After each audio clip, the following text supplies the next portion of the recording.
আসসালামু আলাইকুম প্রিয় দর্শক, অন্য মঞ্চ অনুষ্ঠানে আপনাদের স্বাগত জানাচ্ছি। 29 তারিখ সার্জিও গোর বাংলাদেশ যাচ্ছেন। এখন সার্জিও গোর যে যাচ্ছেন, তারেক রহমানের জন্য বেশ কিছু দুঃসংবাদ নিয়ে যাচ্ছেন। ফেরার পরে দেখবেন পরিস্থিতি আমূল বদলে গেছে, তারেক রহমানের হাত পা ঠান্ডা হয়ে যাবে এবং কি করবেন বুঝতে পারবেন না।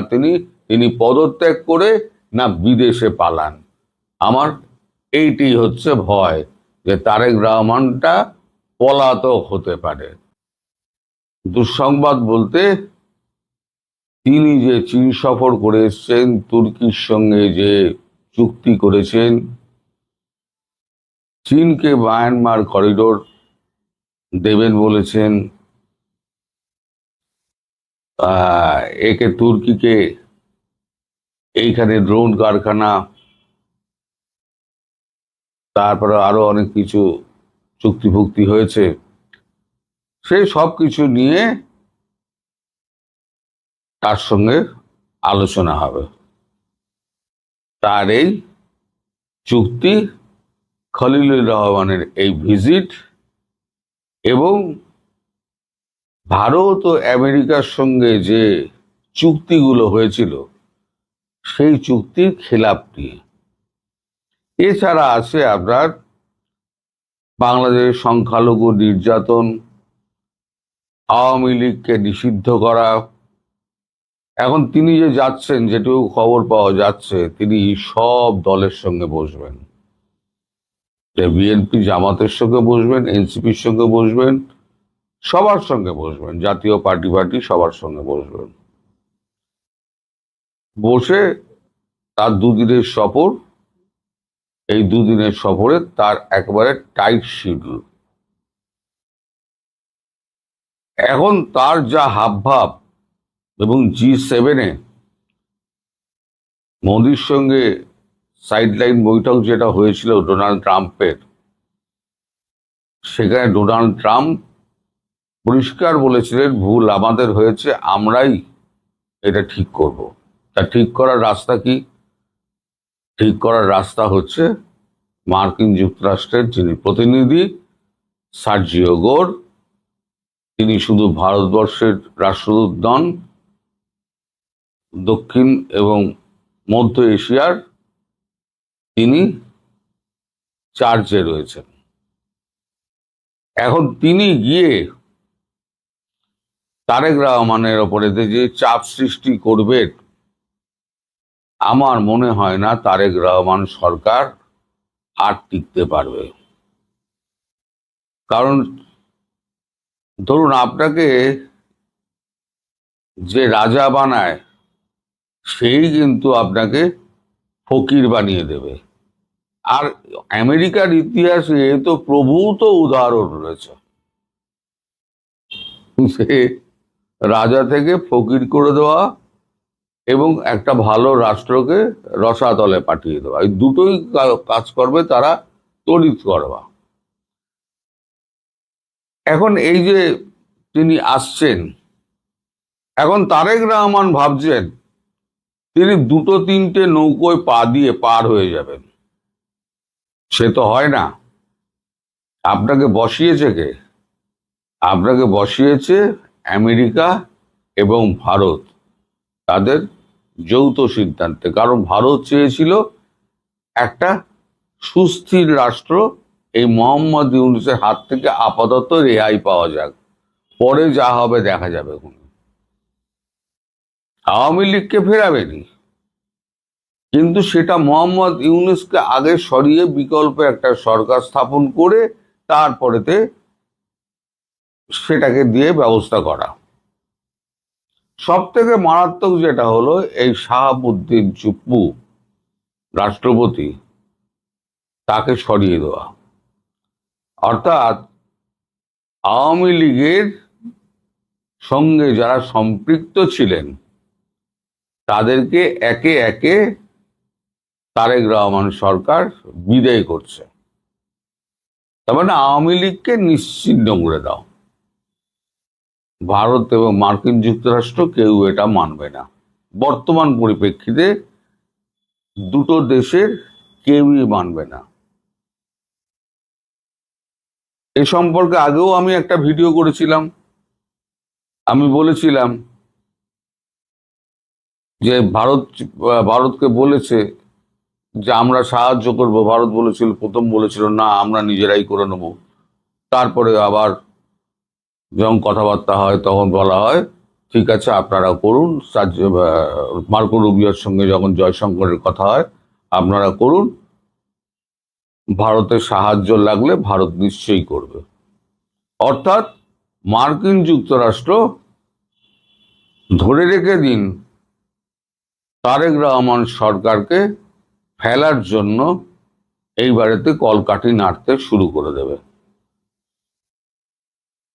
এই যে সেপ্টেম্বর আমি বলেছি না, মানে আমি বলিনি, সেপ্টেম্বর যেটা আপনাদের প্রধানমন্ত্রী বলেছেন, তিনি সার্জিও গোরের সঙ্গে কথা বলেই কিন্তু বলেছেন। এই ভিডিওতে বলেছিলাম সার্জিও গোরের সঙ্গে তার দীর্ঘ আলাপ হয়েছে এবং তিনি বলেছেন অজিত দোভালকে সার্জিও গোরের সঙ্গে আমার দীর্ঘ আলাপ হয়েছে, আমি কথাবার্তা বলে নিয়েছি। অর্থাৎ শেখ হাসিনা তিনি পুরোটা জেনে নিয়ে সম্ভাব্য টাইমটা তিনি বিচার বিবেচনা করবেন।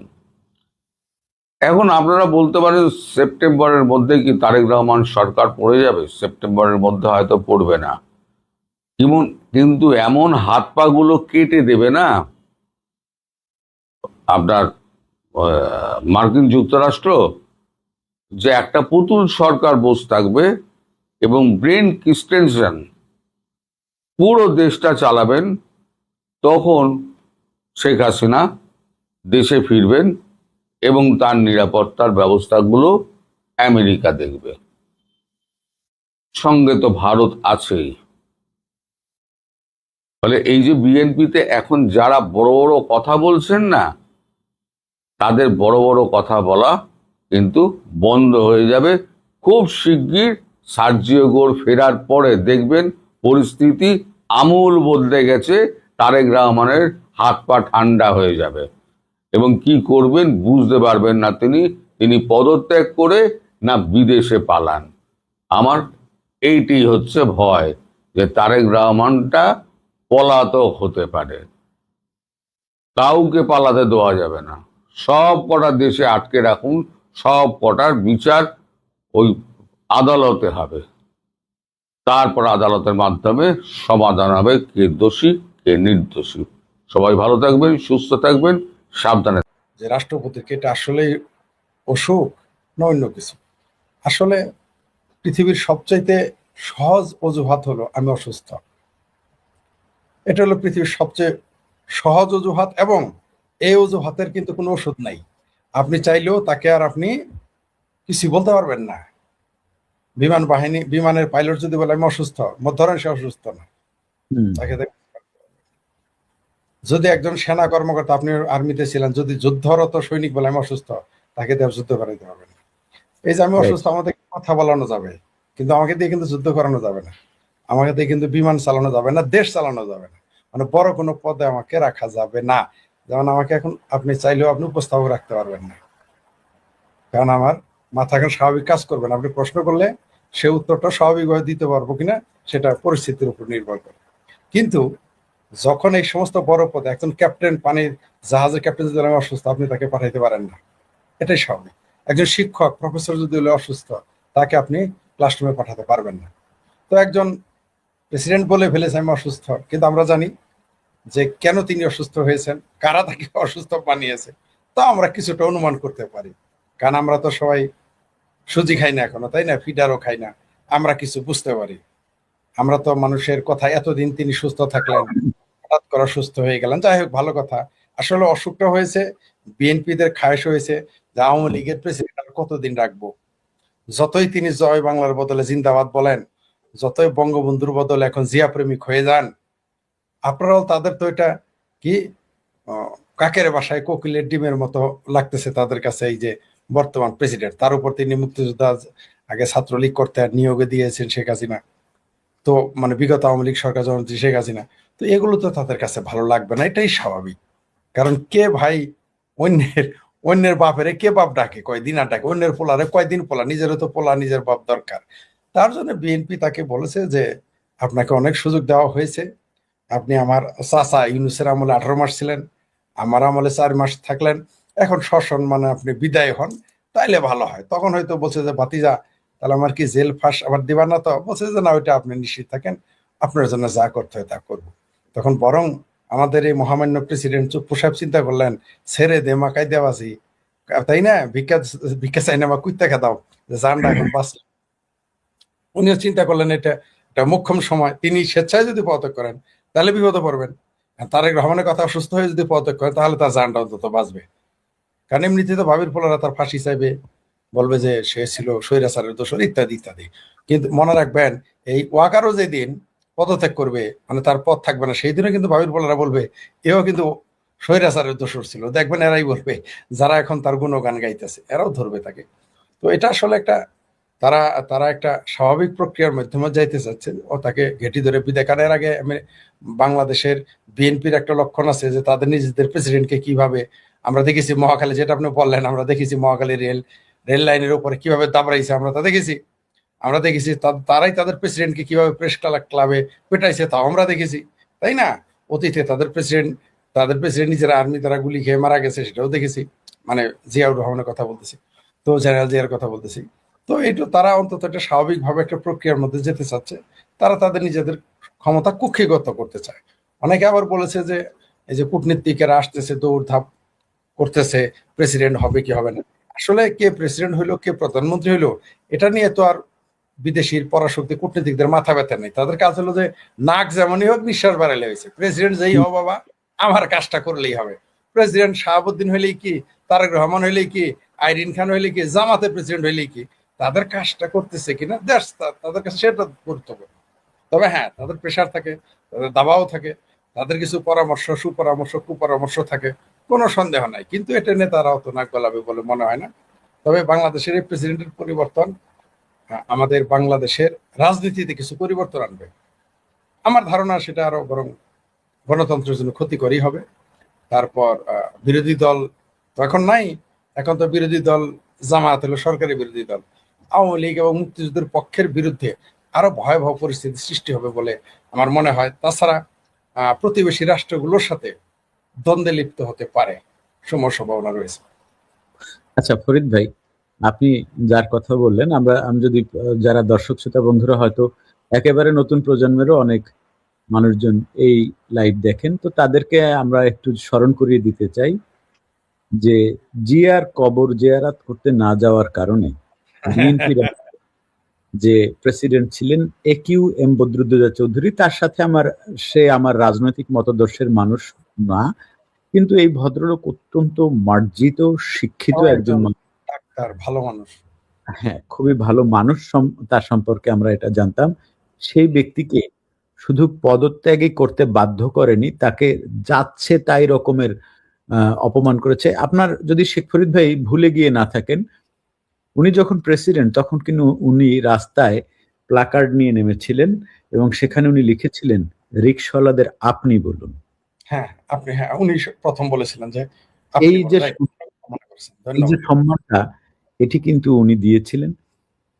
কিন্তু আমি যে কথাটি আপনাকে বলতে চাই যে যখন সেই প্রেসিডেন্টকে বিএনপি, মানে আমি কিছু ইতিহাসের পুনরাবৃত্তি দেখছি এবং এই একই ধরনের পুনরাবৃত্তি হবে কিনা সেটি আমি আপনার কাছে জানতে চাই। সেটি হচ্ছে বিএনপি সবচেয়ে বড় যে এই 17 বছর ধরে তারা 16 বছর বা 18 বছর ধরে তারা যে ক্ষমতার বাইরে ছিল, সেটি মানুষজন যেটি বলে সেটি হচ্ছে বিএনপি তাদের সিনিয়র নেতাদের কোনো ধরনের শ্রদ্ধা সম্মান করতে পারে নাই। মান্নান সাহেবকে বাধ্য করেছে দল থেকে যেতে, AQM বদরুদ্দোজা চৌধুরী সাহেবকে বাধ্যতামূলক পদত্যাগ, তাকে বের করে দেওয়া হয়েছে। এবং স্পিকার হয়েছে ভারপ্রাপ্ত প্রেসিডেন্ট, তার অবস্থা খারাপ হয়ে গেছিল। হ্যাঁ, তার অবস্থা খারাপ, এটা আজকালকার পোলাপান জানে না। তো এগুলো আমাদের দেশের রাজনৈতিক ইতিহাস। কিন্তু একটা জিনিস আমরা দেখেছিলাম যে AQM বদরুদ্দোজা চৌধুরীকে যখন বাধ্য করলেন ওনাকে পদত্যাগ করতে, তারপরে কিন্তু বিএনপির পরিণতিটা খুব খারাপ হয়েছিল ফরিদ ভাই। হ্যাঁ, খুব খারাপ হয়েছিল এবং সেই খারাপের পরিণতির ফল তাদেরকে টানতে হয়েছে দীর্ঘ দীর্ঘদিন। মানে 1.5 যুগেরও বেশি সময় ধরে। এই যে ঘটনাটি ঘটেছে, এই ঘটনার ফলে কি আবার ভবিষ্যতে ওই ঘটনার কোনো পুনরাবৃত্তি ঘটতে পারে বলে আপনি মনে করেন কিনা? এই প্রশ্নটা আমার মাথায় কেন আসছে? এটা আসার কারণ হচ্ছে গিয়ে বিএনপি এখন কিছু, কিছু কাজ করছে, যে কাজগুলো তারা শুরু করেছে আগস্টের 5 তারিখ থেকে। যেমন ধানমন্ডির 32 নম্বর ভাঙার জন্য একজন মুক্তিযোদ্ধার সন্তান সাদেক হোসেন খোকা যে মুক্তিযোদ্ধা ছিলেন, এই বিষয়ে আপনার আমার কোনো দ্বিধা নাই, কোনো দ্বিধা তিনি নেই। মুক্তিযোদ্ধা ছিলেন। তিনি তার সন্তান ধানমন্ডি 32 নম্বরটাকে যে ভাঙালেন, তো এইসবের ফলাফল বা এটা কি বিএনপিকে কেমন ভোগ করতে হতে পারে বলে আপনি আপনি তো খুবই মানে অতীত বর্তমান নিয়ে কথা বলতে পারেন। আমি যদি আমাকে প্রশ্ন করেন তাহলে আমি সেই আগের উত্তরগুলোই আমি একটু ঘুরে ফিরে বলতে হবে, এগুলো অনেকবার বলেছি। প্রথমত হলো হিস্ট্রি রিপিটস ইটসেলফ, ইতিহাসের পুনরাবৃত্তি ঘটে, আর ইতিহাস থেকে মানুষ শিক্ষা নেয় না, এটা ইতিহাসের শিক্ষা। যেমন বিএনপি শিক্ষা নেয় নাই যে বিরোধী দলে থাকলে নির্যাতন নিপীড়ন হলে কেমন লাগে, তারা কিন্তু সেটা শিক্ষা নেয় নাই। তারা এসে যদি গণতান্ত্রিক অবস্থা এবং ব্যবস্থা দুইটাকে সমুন্নত রাখতো তাহলে তারা ইতিহাস হয়ে যেতে পারত। ক্ষমতা কিন্তু আপনি ধরে নিলাম বিএনপি ক্ষমতায় আসতো, তারা যদি ইলেকশন দিত 5 বছর পর তার ক্ষমতার পতন ঘটবে, স্বাভাবিক প্রক্রিয়া, মানে ভোটের মাধ্যমে, এটা হতো বড় জোর। কিন্তু ওই যে শিক্ষা ইতিহাস থেকে কেউ নেয় না। এরা ভাবছে যে আমাদের বিএনপি আওয়ামী লীগ 17 বছর বা 16 বছর আমাদের চাপে রাখছে, আমরা মহা চাপে রাখবো। কিন্তু তার ফলাফল কি হবে? মানে যদি আওয়ামী লীগের বিরুদ্ধে 5ই আগস্ট হয়ে থাকে, এদের জন্য 10ই আগস্ট হবে। মানে বুঝাইতে 10ই আগস্ট বলতে হয়েছে মাত্রা, মাত্রা।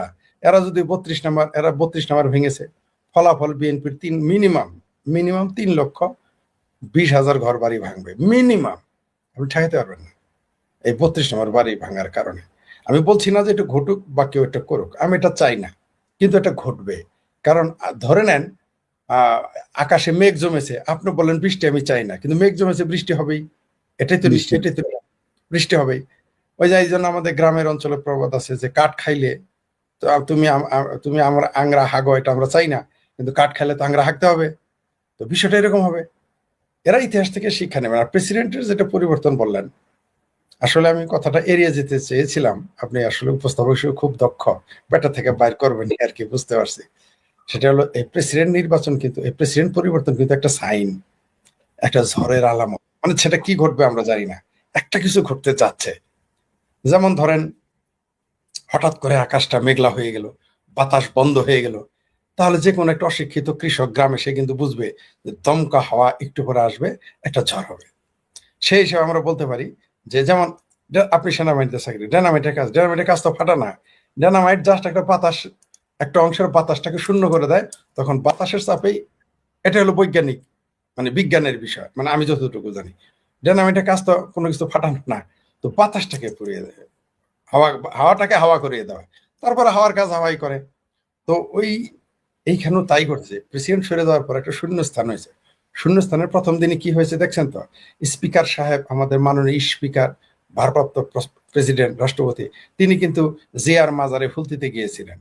গিয়ে কিন্তু মোটামুটি দুষ্ট লোকেরা বলতেছে তিনি যথারীতি বেজ্জিতি হয়েছেন। আজকের ঘটনা বা কালকের ঘটনা। এখন মনে করেন যে বিষয়টা কি দাঁড়াইলো? বিষয়টা এই দাঁড়াইলো যে শুরুতেই যদি এরকম হয়, কারণ দিনটা কেমন যাবে যদি সেই প্রবাদ বাক্য ধরেন যে সকাল বেলাটা দেখে বোঝা যায় যে দিনটা কেমন যাবে, তাহলে তো প্রথম দিনই যদি স্পিকার ভারপ্রাপ্ত প্রেসিডেন্ট দৌড়ানি খায় থাকে জিয়ার মাজারে গিয়ে, বঙ্গবন্ধুর মাজারে যাওয়া হারাম, জিয়ার মাজারে যাওয়া হইলো আবার আরাম। বুঝতে পারছেন না? আবার মৌলভীরা ফতোয়া আবার 2 রকম অবশ্য। তো ওইটা বঙ্গবন্ধুর কবরে যাওয়া সেটা হইলো পূজা, আর আর জিয়ার লাশ আছে কি নাই সেইখানে যাওয়া হইলো বিরাট বড় দেশভক্তির কাজ। যাই হোক, সেটা অন্য বিষয়। আমার ধারণা ইতিহাস, আসল কথাই তো ভুলে গেছি। সেগুলো যে বললেন না 32 নম্বর ভাঙার প্রতিক্রিয়া কি হবে? 32 নম্বর ভাঙার প্রথম প্রতিক্রিয়া হবে জিয়ার যে ওইখানে কথিত মাজার, সেটা আর থাকবে না, ওইখানে অন্য কিছু হবে। এটা কেউ ঠেকায়, এটা প্রথম কাজ করবে। এটা আওয়ামী লীগ এসে আউযুবিল্লাহি মিনাশ শাইতানির রাজিম, জিয়া তো বিসমিল্লাহ বলে ক্ষমতা নিয়েছিল, আওয়ামী লীগ বলবে আউযুবিল্লাহি মিনাশ শাইতানির রাজিম বিসমিল্লাহির রহমানির রহিম, আর একটু বেশি বললে প্রথমে জিয়ার যে কবর বলা হয় কথিত, সেটা থাকবে না। এটা প্রথম কাজ হবে। তারপরে মার্শাল্লাহ তারপরে শুরু হয়ে যাবে 32 নম্বর ভাঙার প্রতিক্রিয়া, তারপরে কমরেড মঈনুদ্দিন খান বাদলের কবর আগুন দেওয়া, আওয়ামী লীগের মুক্তিযোদ্ধাদের কবরের লাশ বের করে ফেলা, হাড় বের করে ফেলা, এগুলো শুরু হয়ে যাবে। তখনই জামাতের যতগুলো নেতাদের কবর আছে মার্শাল্লাহ, ওইগুলোর উপরে মনে করেন এরা যা করেছে তার সাথে 100 গুণ বেশি ঘটনা ঘটতে থাকবে। অবশ্য এখন গণতন্ত্র খতরেমে না, এখন ইসলামও খতরেমে না। তখন দেখবেন গণতন্ত্র খতরেমে যাবে, ইসলাম খতরেমে যাবে। এখন কিছু না, এখন কোন আওয়ামী লীগের কবরে যদি আপনি আগুন লাগান সেটা ইসলাম খতরেমেও যায় না, গণতন্ত্র খতরেমে পড়ে না, আওয়ামী লীগ নিষিদ্ধ করবে। কিন্তু তখন দেখবেন আওয়ামী লীগ যখন ক্ষমতায় আসবে বা এদের পক্ষের দল এরা যখন ক্ষমতা গ্রহণ করবে, তখন দেখবেন বলবে যে গণতন্ত্র খতরেমে, তারপর ইসলাম খতরেমে, মানে জহুরুল ইসলামের জায়গায় জহুরুলটা বাদ যাবে, আপনার সাইফুল ইসলামের জায়গায় শুধু ইসলামটা থাকবে, ফরিদুল ইসলামের জায়গায় শুধু ইসলাম, ফরিদ থাকবে না, ইসলাম খতরেমে হয়ে যাবে। জামাত ইসলাম থাকবে না, তখন ইসলাম খতরেমে হয়ে যাবে। তখন জিয়াউর রহমান হবে না, তখন জিয়াউল ইসলাম খতরেমে হয়ে, জিয়া বাদ দেবে, ইসলাম খতরেমে, জাতীয়তাবাদ তখন খতরেমে। এখন বাঙালি জাতীয়তাবাদ খতরেমে না, কেন এখন তো পাকিস্তানি জাতীয়তাবাদ চলে, এটা খতরেমে যায় না। যখন বাঙালি জাতীয়তাবাদ আসবে তখন বলবে যে জাতীয়তাবাদ খতরেমে, পাকি জাতীয়তাবাদ খতরেমে। প্রতিক্রিয়ার ব্যাপারে যেটা আপনি আরো বললেন যে 32 নম্বর ভাঙার প্রতিক্রিয়া, তার সামনে তো আপনি ফলাফল, যেমন 32 নম্বর ভাঙার পরেই আপনি বলেছেন আজকে থেকে আপনি আওয়ামী লীগ, এর আগে তো আপনি বলেন নাই। এবং আপনি এও বলেছেন আওয়ামী লীগ যতদিন ক্ষমতায় না আসবে ততদিনই আপনি আওয়ামী লীগ আসলে আবার আওয়ামী লীগ না, এটাও আপনি বলেছেন লাইভ এসে, আমার সাথেই বলেছেন। তো বিষয়টা কি দাঁড়াইলো? প্রতিক্রিয়া তো বুঝতে পারছেন যে ভাঙলো 32 নাম্বার, সাইফুল বাতেন টিটু সুইডেন থেকে হয়ে গেল। তো এরকম কিছু ব্যাপার আছে। প্রথম প্রতিক্রিয়া ক্ষমতায় না আসতে যদি এই প্রতিক্রিয়া হয়, তাহলে ক্ষমতায় আসবে যখন, তখন কি প্রতিক্রিয়া হবে তা তো বোঝা বড় মুশকিল। 17 বছর লন্ডন থেকে এসে ক্ষমতা নেওয়ার পরে যদি এত কিছু ঘটতে পারে, তাহলে বাংলাদেশ আওয়ামী লীগ তো ছোট দল না, বাংলাদেশ আওয়ামী লীগ তো ছাত্রলীগ তো ছোট দল না। এখন আপনি যত কথাই বলেন, মিষ্টি মিষ্টি কথা তাদের পক্ষে যতই বলেন বা আমরা বলি, এখন এদেরও যেমন চামচা আছে, আওয়ামী লীগের তো নেতা কর্মী চামচা আছে, তারা তো বসে থাকবে না। এদেরও যেমন টাকলা ফুয়াদ আছে, এদেরও যেমন কেসকি বান্দির পোলা শাহরিয়ার আছে, ভাবির পোলার আছে। তখন আওয়ামী লীগ ক্ষমতা আসলে অনেক বইনের পোলা আসবে, তারা তো বসে থাকবে না। এখন ভাবির পোলার আছে, তো ভাবির পোলার সাথে তো বইনের পোলাদের ওয়ারিশ তার কম না, নানার বাড়ি ওটা আরো গুরুত্ব বেশি, কারণ এটা আদরের, বহু আদরের, তাই না? তো এটা তারা কি করবে, এটা তো সহজেও নেবে। তবে এটা ঠিক না, একটা দেশকে যদি আপনি টিকিয়ে রাখতে চান, একটা জাতিকে টিকিয়ে রাখতে চান, সার্বভৌমত্ব ঠিক রাখতে চান, এভাবে দেশ চলতে পারে না। এইভাবে কোনোভাবে আমি এটা মেনে নিতে পারতেছি না যে এখন যারা করতেছে, মানে দেশটাকে তারা ক্লাব মনে করতেছে, মানে মনে করতেছে এটা আমরা বরিশালে আপনি একটা ক্লাব বানাইলেন, আমি জামালপুর একটা ক্লাব বানাইলাম।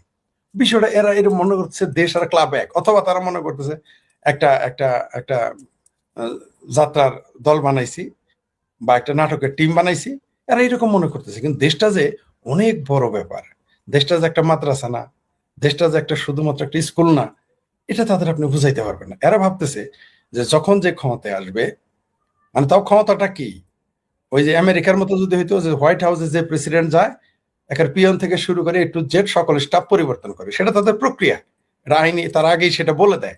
এইভাবে হলে সমস্যা ছিল না। যে আওয়ামী লীগ ক্ষমতা এসেছে, পুলিশও আর police Bangladesh Awami League police, Bangladesh Awami League army, Bangladesh Awami League মৌলবী, বাংলাদেশ আওয়ামী লীগ লেখক, বাংলাদেশ আওয়ামী লীগ, মানে যার সব মনে করেন টিম নিয়ে আসলো। আবার বিএনপিও তাই করলো, যে জাতীয়তাবাদী মানে জিয়া প্রেমিক মৌলবী, জিয়া প্রেমিক আমলা, জিয়া প্রেমিক আর্মি, জিয়া প্রেমিক পুলিশ, এগুলো নিয়ে যদি ক্ষমতায় যেত স্বাভাবিকভাবে, তাহলে কিন্তু কথা ছিল না, তাও দেশের একটা কম বেশি একটা ভালো মন্দ একটা কিছু হইতো। কিন্তু সমস্যা হচ্ছে যে এখানে ক্ল্যাশ হয়, সংঘর্ষ হয়, মানুষ মৃত্যুর মুখোমুখি হয়, দেশের অর্থনীতি ধ্বংস হয়, দেশের রাজনীতি ধ্বংস হয়, দেশের মানবাধিকার ভুলণ্ঠিত হয়, নারী শিশুর অধিকার নষ্ট হয়। এটাই হলো বড় সমস্যা। এরা বরং আমার মনে হয় বাংলাদেশে একটা আইন করা উচিত যে যখন যে দল ক্ষমতায় আসবে তাদের নিজস্ব পুলিশ বাহিনী, আর্মি বাহিনী, তারপর আমলা বাহিনী এভাবে করা উচিত। আমার মনে হয় এটা বোধহয় ভালো হবে, আমার ধারণা। নইলে এইভাবে একটা দেশ চলতে পারে না, চলবেও না, যে 5 বছর যে আসবে সে থাকবে, তারপর আমরা বুঝতে পারতাম কে ভালো কে মন্দ, কে ভালো কাজ করছে। আর দেশে যে ভালো কাজ করলে আপনি ক্ষমতায় থাকতে পারবেন তার কিন্তু গ্যারান্টি নেই। ভালো কাজ করলেই যে আপনি ক্ষমতা, দ্বিতীয় বিশ্বযুদ্ধে তো ব্রিটিশ যে প্রধানমন্ত্রী ছিল সে তো ফেল করেছে ইলেকশনে, দ্বিতীয় বিশ্বযুদ্ধে ফেল করেছে। পৃথিবীতে সব জায়গায় দেখা গেছে যখন কেউ জিতে তার আয়তন বাড়ে, কিন্তু ব্রিটিশদের বেলা উল্টা হয়েছে, তারা দ্বিতীয় বিশ্বযুদ্ধে জিতেছে, ফায়দা হয়েছে কার, আমেরিকার, এরা ছোট হয়ে গেছে, এরা ভেঙে গেছে, বিভিন্ন জায়গাতে চলে আসতেছে। অদ্ভুত ব্যাপার, সবকিছু সব জায়গায় মিলে না। যেটা বলতে চাইলাম, প্রেসিডেন্ট তারা যে পরিবর্তন করেছে, আবার সেই কথায় ফিরে আসি, এই প্রেসিডেন্ট পরিবর্তন, রাষ্ট্রপতি পরিবর্তন, এটা একটা সাইন বাংলাদেশে আগামীতে কিছু ঘটতে যাচ্ছে। সেটা ভালো হবে না মন্দ, মন্দ হওয়ার সমূহ সম্ভাবনা রয়েছে। কারণ আমাদের ওই সে কি ঘর পোড়া গরু সিঁদুরে মেঘ দেখলে ডর, আমরা তো দেখি না। যাই হোক, আমরা মনে করলাম যে যেন তেন একটা নির্বাচন হইলো, হওয়ার পরে অন্তত আমরা ওই যেটা আমি বারবার বলতাম যে পৃথিবীতে সবচাইতে ভালো স্বৈর শাসকের চাইতে, মানে অনির্বাচিত সরকার চাইতে নিকৃষ্ট নির্বাচিত সরকার ভালো। কিন্তু বাংলাদেশে সেই রাজনীতির সূত্র পাল্টে ফেলেছে। মানে এই নিকৃষ্ট হোক আর উৎকৃষ্ট হোক, বাংলাদেশে সরকার যারা আসে তারা ফ্যাসিস্টই হয়। আমরা তারেক রহমানকে দিয়ে সর্বশেষ প্রমাণ আমরা পেলাম। এই তথাকথিত কোথাকার করে ইউনূস আওয়ামী লীগ ছাত্রলীগ নিষিদ্ধ করেছে, ওটা তিনি বহাল রেখেছেন। তার মানে কি তিনিও তাই, তিনিও ইউনুসি। তিনি জাস্ট তার জ্যাঠার কপিরাইট, মানে সরি কপিরাইট না, তার কপি, হুবহু কপি। তিনি যা করেছেন তিনিও তাই করবেন, টাকার এপিট ওপিট। তো এটা তো ভালো ফলাফল বয়ে আনবে না, আনতে পারে না। তবে রাষ্ট্রপতি আসার পরে 90 দিনের মধ্যে তো একজন রাষ্ট্রপতি নির্বাচন করতে হবে। আশা করি এটা 1 সপ্তাহ বা 10 দিনে হয়ে যাবে সর্বোচ্চ। হয়ে যাওয়ার পরে কে আসিলেন তখন তবে আমরা আমরা বুঝতেই পারি। যেমন ধরেন বীর বিক্রম মুক্তি যোদ্ধা মেজর হাফিজ ক্ষমতায় এসে কিরকম বয়ান দেয়, কি করতেছে আমরা তো দেখতেছি। তো আগামীতে যিনি আসবেন তিনিও তো যে আগের হাল যে দিক দিয়ে যায়, পিছের হালও তো দিক দিয়ে যাবে। জি। ফরিদ ভাই, দর্শকরা একটা প্রশ্ন করেছে, এই প্রশ্নটার উত্তর আমি আসলে আপনার মুখ থেকে শুনতে চাই। একজন লিখেছেন যে হাদির কবরের কি কিছু হবে না? এটা একটু যে ভাই যদি আপনি একটু বলতেন, কারণ এই উত্তর ভাই আমি দেওয়ার থেকে দর্শক আপনার মুখ থেকে একটু শুনতে চাইবে। আসলে ওটা আমার মনে ছিল, কিন্তু সাউয়ার আমি কবরের কি হবে?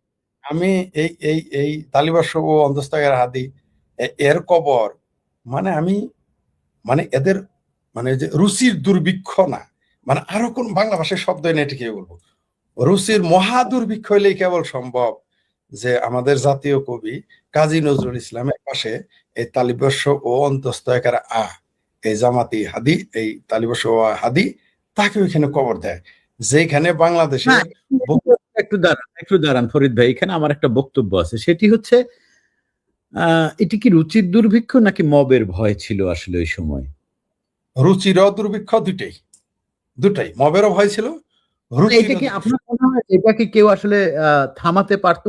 কেউ কি এটাকে আটকাতে পারতো? হ্যাঁ, পারতো। বাংলাদেশের বুদ্ধিজীবীরা 10 জন বিবৃতি দিলে এটা থেমে যেত। হয়তো প্রথমে কিছু সংঘর্ষের সম্ভাবনা ছিল, কিন্তু স্ট্রংলি যখন বলতো এই দেশে মানবাধিকার কর্মী বুদ্ধিজীবী যাদের আমরা বলি, এরা 10 জন বিবৃতি দিলে এটার হয় না। ঢাকা বিশ্ববিদ্যালয়ের 10 জন শিক্ষক বিবৃতি দিলেই তারা বলতে পারতো, মানে একটু ঘোরায় পেঁচায় বলতো, সরাসরি আক্রমণ না গিয়ে, যে তার জন্য আলাদা জায়গায় কবর দাও। এটা বিবৃতি দিলেই বন্ধ। এটা আসলে কি জানেন, বাংলাদেশে তো জ্ঞান সৃষ্টি হয় না, তাই জ্ঞানীয় সৃষ্টি হয় না। এখানে শব্দ আরোপিত, অর্জিত না।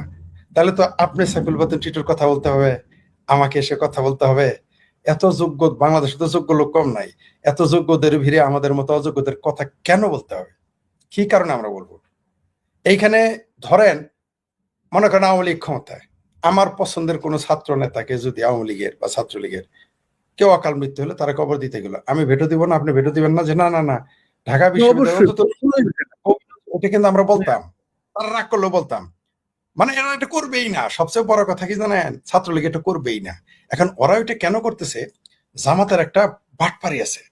এরা হইলো মানে নাই দেশে বুট কালাই সন্দেশ, এদের তো কোনো নেতা নাই, এদের তো কোনো আদর্শিক কোনো ব্যক্তি নাই। এরা গোলাম আজমকে প্রতিষ্ঠিত করতে পারতেছে না, সাইদিকেও প্রতিষ্ঠিত করতে পারছে না। হুট করে একটা মনে করেন যে একটা মানে ইনফ্লুয়েন্স তৈরি করে, একটা ন্যারেটিভ তৈরি করে কাউকে সৃষ্টি করতে যাচ্ছে। কিন্তু এরা জানে না যে আরোপিত কোনো জিনিসই টিকে না। অর্জিত মন্দ হোক ভালো হোক, সেটা আজ হোক কাল হোক, মানুষ এটা মেনে নিবে। আজ হোক বা কাল হোক, মানুষ সেটা মেনে নিতে বাধ্য। কিন্তু যেটা আপনি অর্পিত দিবেন, মানে আপনি অর্জন না করে যেটা চাপিয়ে দিবেন, এগুলো তো টিকবে না।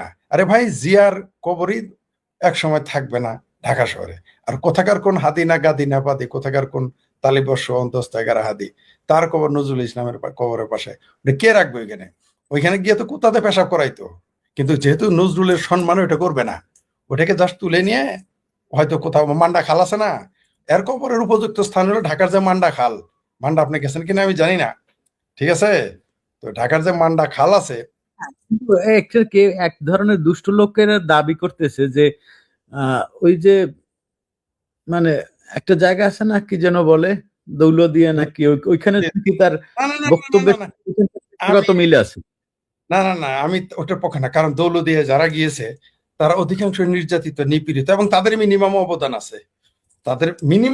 আছে, এর তো কোনো অবদান নাই। এরা ঢাকার মান্ডা খাল সবচেয়ে উপযুক্ত, কারণ ওই মান্ডা খাল হলো না বাংলাদেশের ওইটা সবচেয়ে। তাহলে আমরা যদি ওইভাবে বলেন, তাহলে ওই যে উত্তরাঞ্চলে একটা বিশেষ, পঞ্চগড় একটা বিশেষ একটা থানা আছে, হ্যাঁ হ্যাঁ, এইটা ভালো কথা বলছেন। হ্যাঁ, ওই নামে একটা আছে থানা, ওই তালিবাস অন্তস্থাকেরা, ওইটার অপোজিট, মানে ওই সেমিলার যে শব্দ। প্রতিশব্দ জি প্রতিশব্দ। জি, তো ওইখানে আপনি দিতে পারেন, কিন্তু ওই দেশের ওই এলাকার জনগণ যদি মেনে না নেয়, প্রবলেম তো আছে ভাই। ওই জনগণ তো বলবে যে এইরকম এক ফাত্রা, এই হাদি মাদির কবর আমাদের এলাকায় দিতে দেবো না, নাম যাই থাক। দৌলদিয়ার সেই প্রস্টিটিউটরাও বলবে যে না ভাই, এরকম ফাত্রা লোক আমাদের এখানে দিয়েন না। তাই ওই যে মান্ডা খাল সবচেয়ে গন্ধা গান্দা খাল, মান্ডা, আমি আশেপাশে ওই দিক দিয়ে ঘুরতাম তো দেখতাম যে কিরকম গন্ধ রে ভাই। ওই মান্ডা খালের পানির নিচেই ওর হইলো ওর লাশটা কিনে পুনঃ কবর দেওয়ার হলো জায়গা।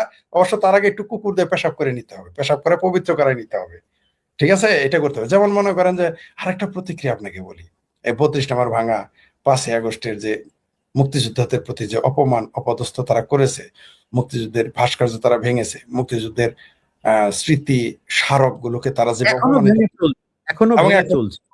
যে এবং সেটা সরকারি ভাবে এবং বেসরকারি এবং ভাবির পোলাদের দ্বারা হচ্ছে। এটার আরেকটা প্রতিশোধ হবে, সেটা হলো এই যে নিজামী, সাইদি, গোয়াজম, তারপর আরো এগুলো যারা আছে না, কামারুজ্জামান, ফামারুজ্জামান, আলবদা রাজাকার যারা ছিল, এদের কবরে দেখবেন মানুষ কুত্তা দিয়ে পেশাব করাবে আগে, দেখবেন এগুলো লাইভ ভিডিও আপনি পাবেন, নিশ্চিত থাকেন এগুলো পাবেন, হুম। ওগুলো কবর এটা আমার কুত্তা মনে দেবে। হয়, এটা আমার মনে হয়। হ্যাঁ, এটা এটা যদিও আগে ঠাট্টা করে বলতাম, এটা করবেই মানুষ, কারণ মানুষ এখন বুঝে ফেলেছে, মানুষের কিন্তু এই যে মোল্লাদের যে হায় হায়, মোল্লার বিরুদ্ধে কিছু বললে তো ভেস্ত নাম কাটা যাবে, ওই ভয় গেছে গা। মানুষ বুঝে ফেলছে যারা কত বড় বাটপার। প্রতিক্রিয়া আরো ভয়াবহ হবে, কেউ ঠেকাইতে পারবে না, কারণ এরা যে নির্যাতন নিপীড়ন করেছে, সব জিনিসেরই তো প্রতিক্রিয়া আছে, সব জিনিসেরই। আপনি আপনি একটা টেনিস বলকে যত জোরে দেয়ালে মারবেন তত জোরেই তো ফেরত আসবে, বরং মানুষ টেনিস বলটা তাও তার স্বাভাবিক গতিতে আসবে, মানে যতটুকু ধরেন তার বিপরীত অত ডাবল আসলো। কিন্তু মানুষের প্রতিক্রিয়ার তো আপনি হিসাব রাখতে পারবেন না, এরা তো না। জড় পদার্থ।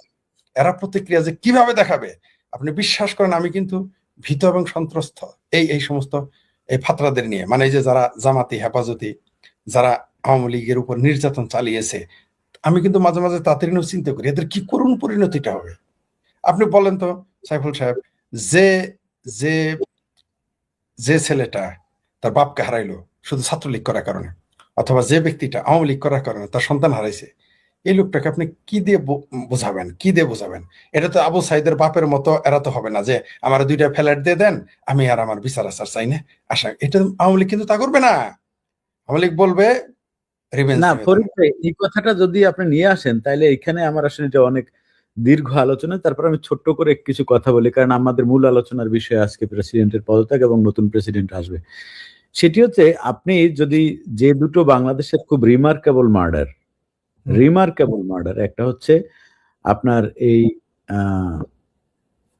রংপুর বেগম রোকেয়া বিশ্ববিদ্যালয়ের ছাত্র শিবিরের সাথী ছিল সে, তার নাম হচ্ছে গিয়ে আবু সাইদ, এবং মুগ্ধ, এই দুইটা জিনিসের সাথে যদি আপনি একটু তুলনা করে দেখেন, তাহলে আবু সাইদ তো শিবির করতো, এটা তারই বন্ধু বান্ধবের শিবির করা, হ্যাঁ, শিবির করে বলে কাউকে গুলি করে মেরে ফেলবে, এই মতের সাথে আপনিও নিশ্চয়ই একমত না। মারবো কেন আমরা, এটা তো আমি বলি। তার সাথে আমার লড়াইটা হবে আদর্শিক লড়াই, রাজনীতির মাঠে লড়াই, কিন্তু গুলি করে মারার অবশ্যই, মানে আমরা ওই সময় আমরাও প্রতিবাদ করেছিলাম, আমি প্রতিবাদ করেছিলাম, আপনি দেখেছিলেন। আমার পক্ষে না। কিন্তু আবু সাইদরা কিন্তু 9 ভাই বোন, আবু সাইদের 9 ভাই বোন মাত্র। এটা যেমন একটা বিষয়। আবু সাইদের ব্যাপারে আরো একটু বলি, সেটা হচ্ছে তার পরিবারের প্রত্যেকটা সদস্যই মোটামুটি এই আবু সাইদের মৃত্যুকে কেন্দ্র করে বেনিফিটেড, এবং এই বেনিফিটেড হওয়া তারা শুরু করছে আওয়ামী লীগের আমলে। অর্থাৎ আবু সাইদ মারা গেল জুলাই 16 তারিখ, তখন থেকে কিন্তু শেখ হাসিনা ডেকে তাদেরকে পরিবারের হাতে চেক তুলে দেওয়া,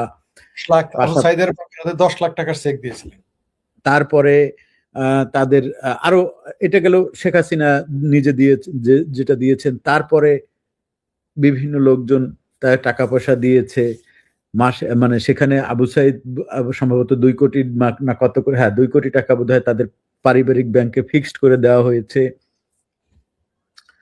এর পাশাপাশি আপনার মান্থলি একটা টাকা দেওয়া, তার বোনকে চাকরি দেওয়া হয়েছে, তার ভাইকে বসুন্ধরা গ্রুপে চাকরি দেওয়া হয়েছে। মানে পুরো পরিবারটা এখন বাংলাদেশের আমরা প্রায় উচ্চবিত্তের পরিবারের কাছাকাছি চলে গেছে। তাদের সকলের আয়, ইনকাম এবং সহায় সম্পত্তি মিলিয়ে যদি এটা হয় তাহলে এটা আমরা দেখতে পাবো। এক।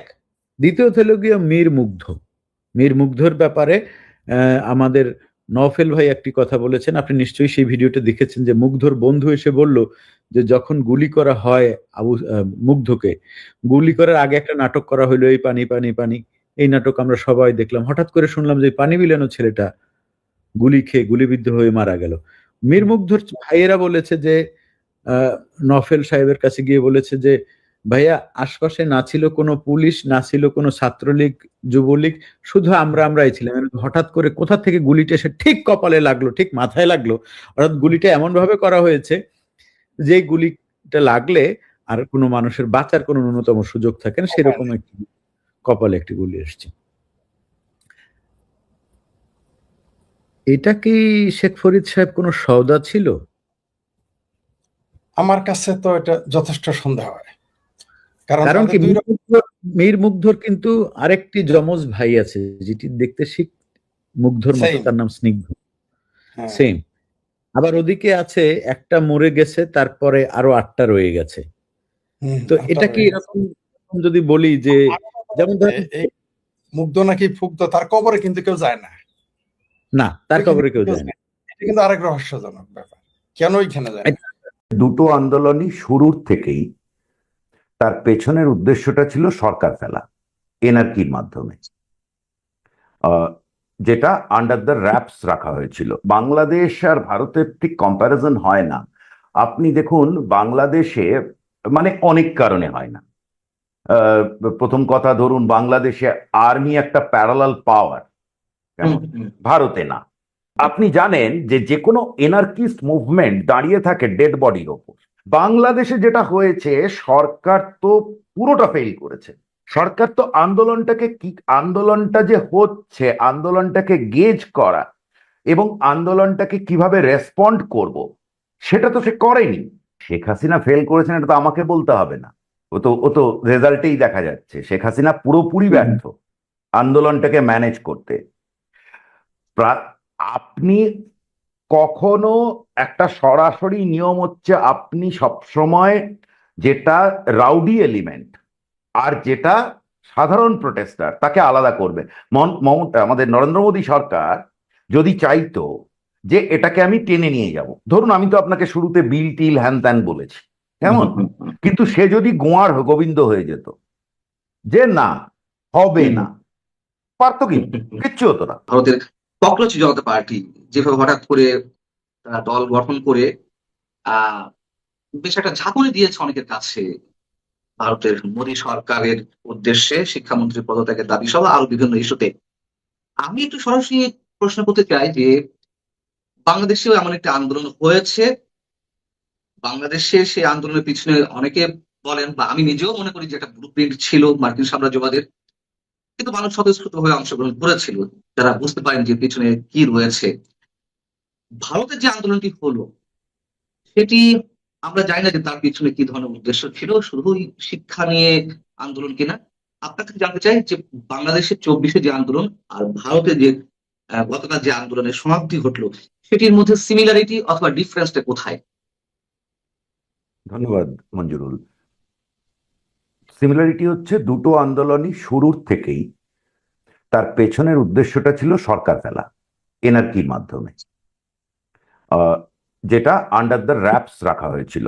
আমি কথা বলেছি জেনজি, মানে এটা আমাদের ক্ষেত্রে এবং বাংলাদেশের ক্ষেত্রেও এটা মূল সুতোটা বাইরের ছিল। এবং আমাদের ক্ষেত্রে আমরা দেখেছি যে একদল ছেলে মেয়ে, আমরা যেটাকে বলছি ডায়াসপোরা ড্রিভেন, মানে একদল ইন্ডিয়ান ছেলে মেয়ে, তারা হঠাৎ করে চলে এসেছিল এবং তারা কিন্তু বলছে সরকার ফেলতে হবে, কেমন, ভেতরে ভেতরে, মানে মাইকের সামনে না কোনো।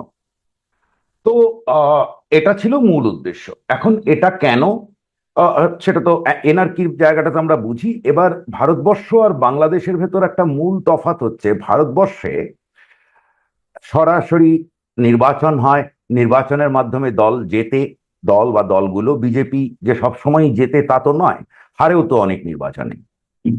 তো তো এর মাধ্যমে কি হয় যে আপনার কিন্তু এখানে এনার্কি করে সরকার ফেলে দেওয়াটা এভাবে হয় না আমাদের দেশে। আমার তো মনে পড়ে না আমার হিস্টোরিক্যাল রেফারেন্সে যে একটা ম্যাক্সিমাম এনার্কি করার চেষ্টা করেছিল কংগ্রেসেরই একটা ফ্যাকশন ইন্দিরা গান্ধী যখন দায়িত্ব নিচ্ছিলেন, সেই 67 সালের ঘটনা। তো এটা কংগ্রেসের ভেতরকার ব্যাপার ছিল মূলত, যেটা তারপরে গিয়ে জনতা পার্টির রূপ নেয়। এবং যখন এনার্কিটা একটা জায়গায় চলে যায়, আহ এখানে অনেক রকমের হিসেব থাকে। যেমন আন্দোলনটা ছিল মূলত দিল্লিতে, দিল্লির বাইরে আর কোথাও যায়নি। কেমন? আর দিল্লি কিন্তু বিরাট বড় শহর, মানে কলকাতার থেকে প্রায় 7-8 গুণ বড় শহর আচ্ছা। দিল্লি। হ্যাঁ, তো সেখানে একটা জায়গায় যন্তর মন্তর, ওটা হচ্ছে সমস্ত ধরনের এজিটেশনের জায়গা। তো সেখানটায় হচ্ছিল, যেটা দিল্লিতে যে আপনার হয়তো একটু ট্রাফিক যে এফেক্টেড হয়েছে রিং রোডে, সেটার কারণ হচ্ছে প্রচুর ব্যারিয়ার ছিল যাতে বাইরে থেকে লোক ঢোকাটা নিয়ন্ত্রণ করতে। কারণ দিল্লির পাশের স্টেট উত্তরপ্রদেশ, তার ওপাশে হরিয়ানা আছে, পাঞ্জাব। তো পাঞ্জাবে নির্বাচন আসছে এবং সেই নির্বাচনে আবার বিজেপি ইজ অ্যাডভান্টেজে আছে। কেমন? তো অনেক রকম ক্যালকুলেশন কাজ করে, তো সব ফোর্স গুলো ঢুকে যাবে ওর মধ্যে। ওই যে আপনি দেখেছেন যে ফার্মার অ্যাজিটেশন বলে একটা শুরু হয়ে গেল, কি না আমেরিকার সঙ্গে ট্রেড ডিল বাতিল করতে, ট্রেড ডিল তো হয়ইনি এখনো। এগুলো হচ্ছে আসলে সামনে, পেছনে আরো অনেক বড় ব্যাপার ছিল। এই যে নানান দান খয়রাতির টাকা আসে, কেমন? এই কারণ এই দান খয়রাতি গুলো, মঞ্জুরুল আপনি জানেন যে এই যে এনজিও ফাইন্যান্স, আমি মূলত বলতে চাইছি এনজিও ফাইন্যান্স, এনজিওর মধ্যে কিন্তু ক্রিশ্চিয়ান মিশনারি যেমন আছে তেমনি ইসলামিকও আছে। কেমন? তো এই ক্রিশ্চিয়ান মিশনারিটা সব থেকে গন্ডগোলের বিষয়। কারণ আপনি জানেন এই যে টাকাগুলো, এই যে বড় বড় এই যে এনজিও গুলো চলে, তারা যে টাকাটা পায় ইউরোপ থেকে, আমেরিকা থেকে, এই টাকাটা কিভাবে তোলা হয় আপনি যদি কখনো দেখেন তাহলে আপনি ব্যাপারটা বুঝতে পারবেন। যে খ্রিস্টানদের, তারা কিন্তু খ্রিস্ট ধর্মের প্রসারের জন্য তারা ডোনেট করে।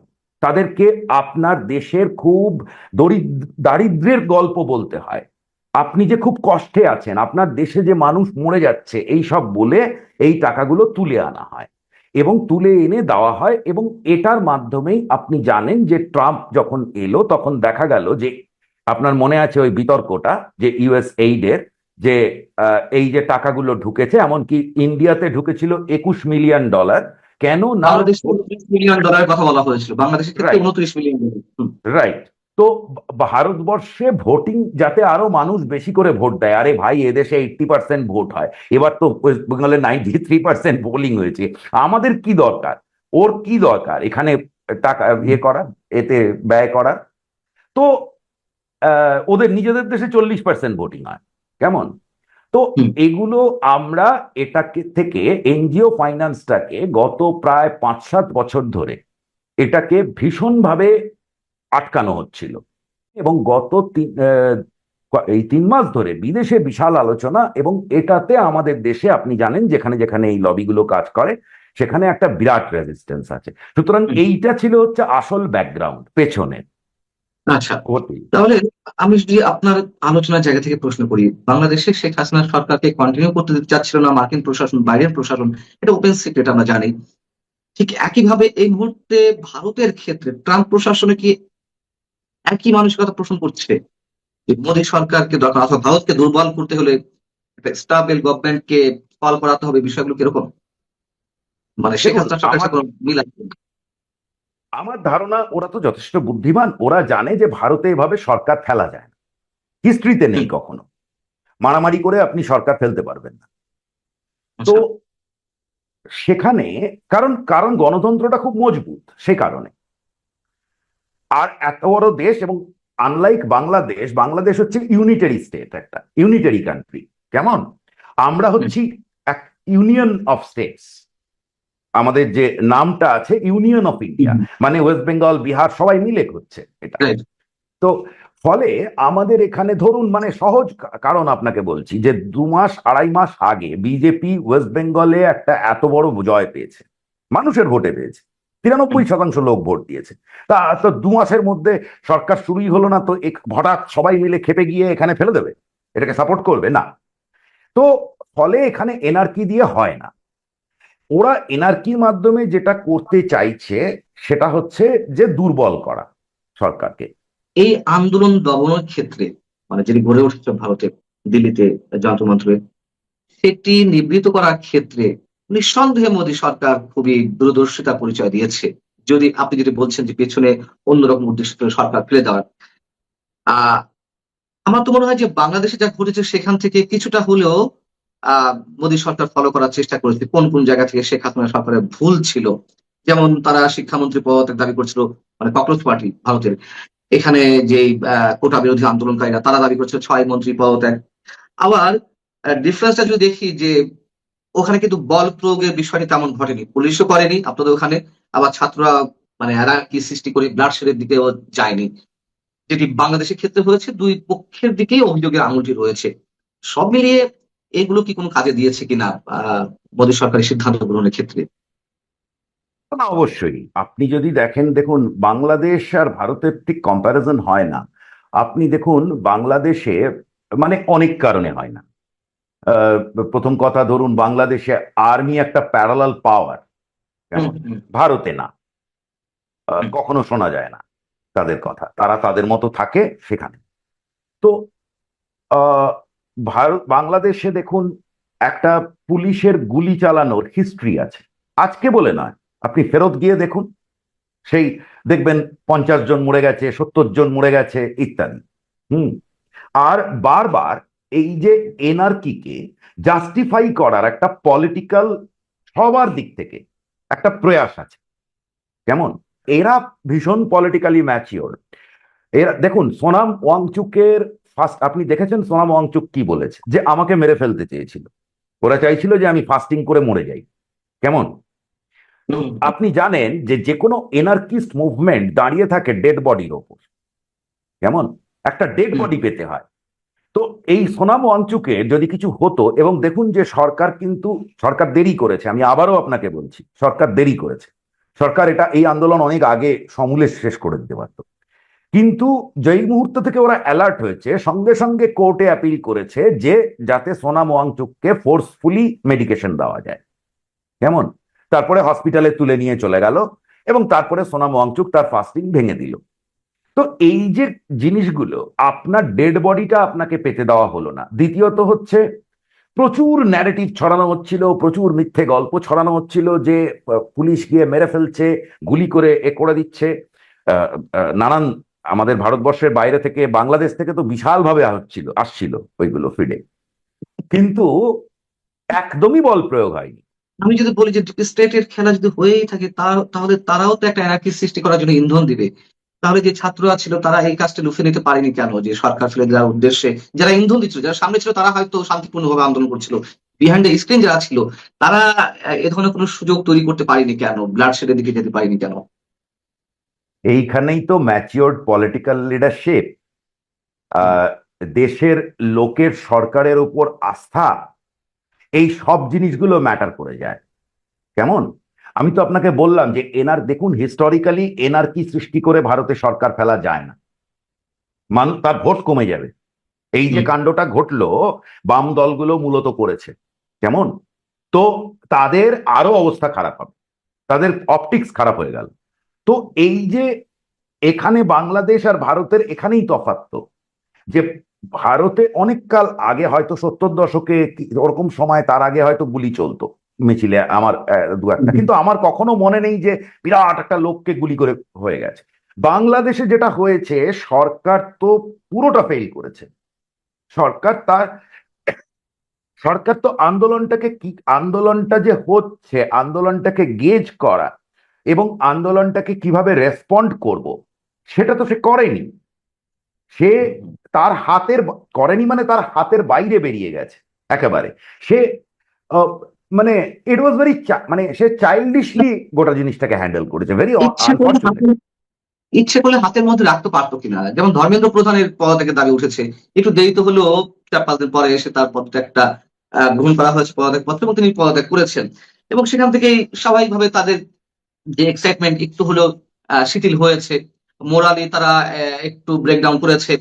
আহ, বাংলাদেশের ক্ষেত্রে সেটি হয়নি, যে 6 মন্ত্রীর পদত্যাগ দাবি করা হয়েছিল একটা পর্যায়ে এসে, সেটি তারা করেনি, বরং ইন্টারনেট বন্ধ ইত্যাদি ইত্যাদি অনেক কিছু ঘটলো।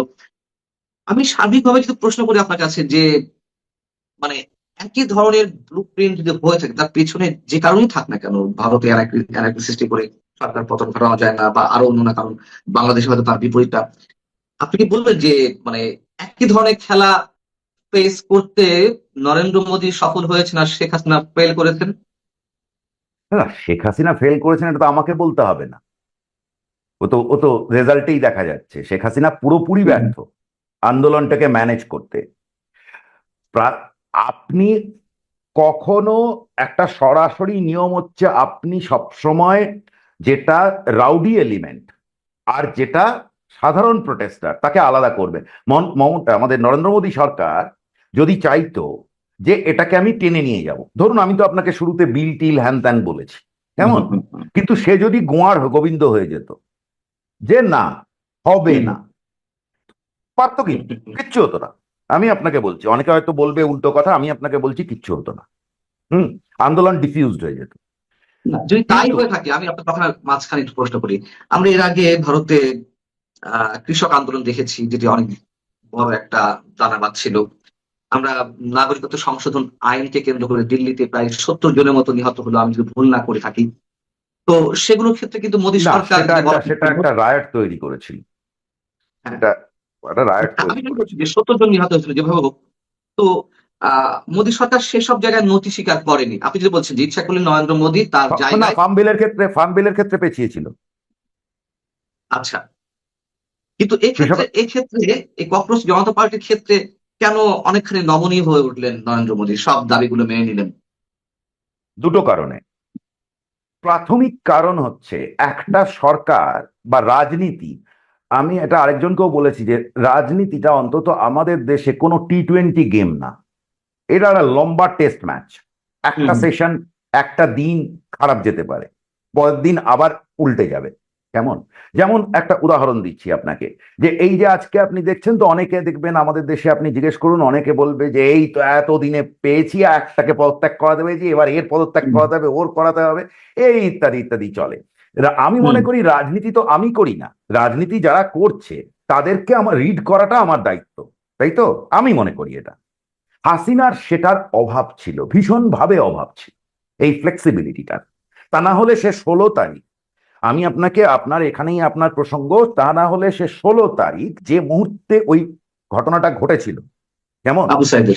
আবু সাইদের ঘটনা, আমি কোনো কন্ট্রোভার্সিতে না গিয়ে বলছি যে সেই ঘটনাটার পিছনে কি আছে, এখান থেকে কোথায় যেতে পারে, এটা জানতে পারাটা কোনো একটা স্টেটের কাছে যা ইনফরমেশন থাকে, আপনি আমি সারা জীবন ধরে ইনভেস্টিগেটিভ জার্নালিজম করলে তার 5%ও জানতে পারবো না, কেমন।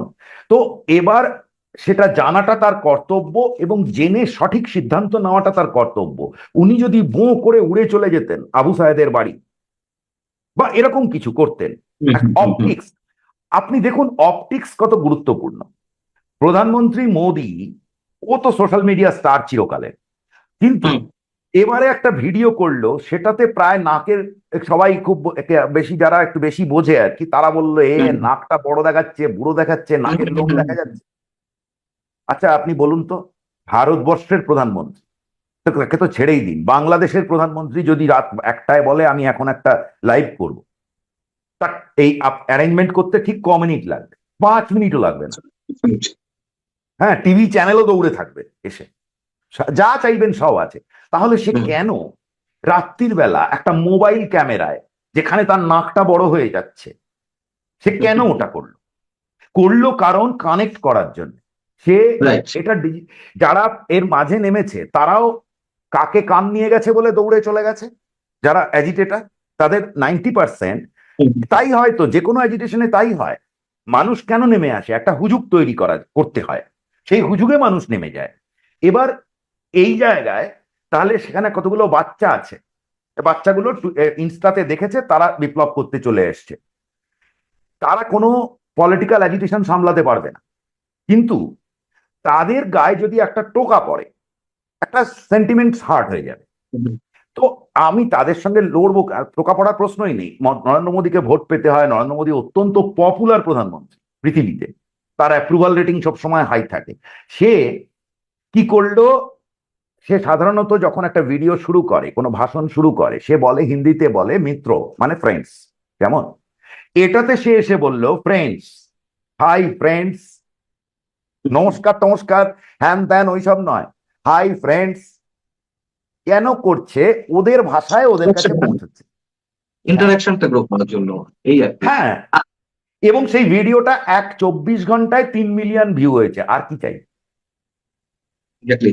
আমার শেষ প্রশ্ন, আহ অনেকেই মনে করেন যে বাংলাদেশের ডিপ স্টেটের খেলা আংশিক সফল হয়েছে শেখ হাসিনা সরকারের পতনের মধ্যে দিয়ে, বাকি খেলা এখনো চলছে এবং তারা সেটি বাস্তবায়ন করার চেষ্টা রয়েছে।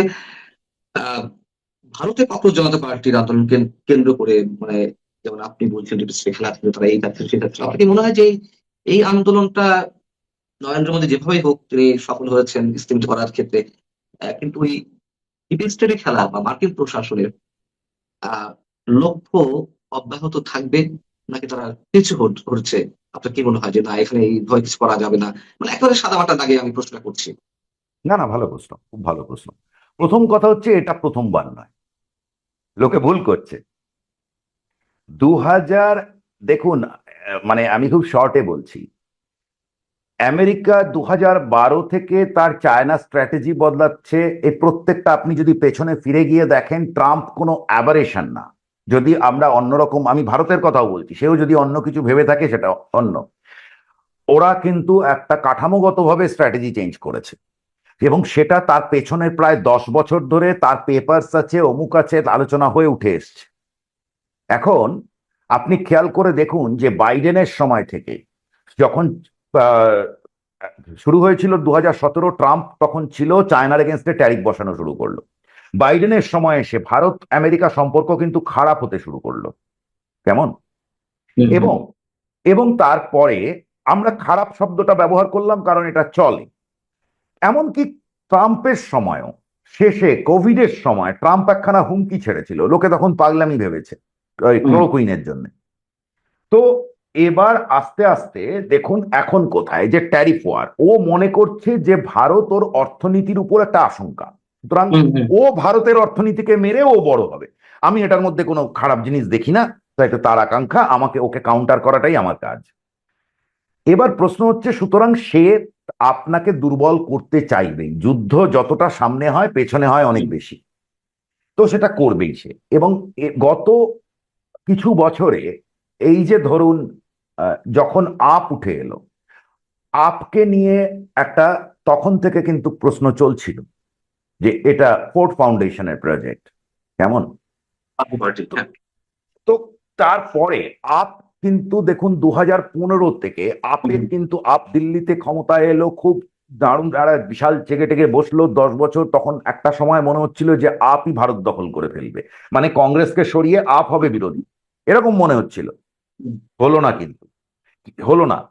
আবার দেখুন আপ এলো, তারপরে ফার্ম বিল নিয়ে একটা এমন হলো কাণ্ড, কেমন, দিল্লিতে বিশাল। এবং সময়টা দেখুন, সেই সময় আপনি যে সিএ রায়টটা বললেন, সেটা কোন সময় হলো? যখন ট্রাম্প ভারতবর্ষে এসছে। প্রত্যেকটা কোনো জিনিস এমনি এমনি হয় না। তো সুতরাং এগুলো যে চেষ্টা চলছে না তা নয়, এবং এই যে প্রত্যেকবার হচ্ছে না, তার মানে হচ্ছে যে প্রত্যেকবার আবার আমরা জিততে জিততে আসছি, কেমন? এটার মধ্যে যেখানে যেখানে আমাদের হয়তো কোথাও কোথাও হার আছে, ছোটখাটো কিছু হার আমাদেরও নিশ্চয়ই আছে, যেমন ফার্ম বিলের ক্ষেত্রে আমরা ফার্ম বিলটা প্রত্যাহার করে নিলাম, কেমন? কিন্তু পরবর্তীকালে আবার ব্যাক অন্যভাবে সেটাকে আনা হয়েছে। এইটা সুতরাং আগামীতে ইন্টেন্সিফাই করবে। আমি এই আলোচনাটা যেখানে এসে শেষ করছি, ভারতে এইটা যেটা হচ্ছে, এটা আসলে একটা বড় জিওপলিটিক্যাল কন্টেস্টের একটা ছোট পার্ট। কারণ ভারত এখানে একটা বিরোধী শক্তি হিসেবে থাকছে, একটা বড় পাওয়ার হিসেবে থেকে যাচ্ছে। ওরা ভাবছিল লড়াইটা দুজনে মিলে ঠিক করবে, দুজনে মিলে হবে না, এই জন্য এত কিছু ঘটনা ঘটবে।